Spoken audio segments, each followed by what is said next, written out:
نبی کریم صلی اللہ علیہ وآلہ وسلم نے فرمایا، اس شخص کی مثال جو اپنے رب کو یاد کرتا ہے اور اس کی مثال جو اپنے رب کو یاد نہیں کرتا زندہ اور مردہ جیسی ہے۔ نبی کریم صلی اللہ علیہ وآلہ وسلم نے فرمایا،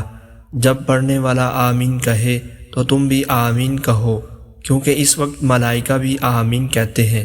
اور جس کی آمین ملائکہ کی آمین کے ساتھ ہوتی ہے اس کے پچھلے گناہ معاف کر دیے جاتے ہیں۔ حضرت ابو سعید رضی اللہ تعالیٰ عنہ سے روایت ہے کہ رسول اللہ صلی اللہ علیہ وآلہ وسلم سے دریافت کیا گیا،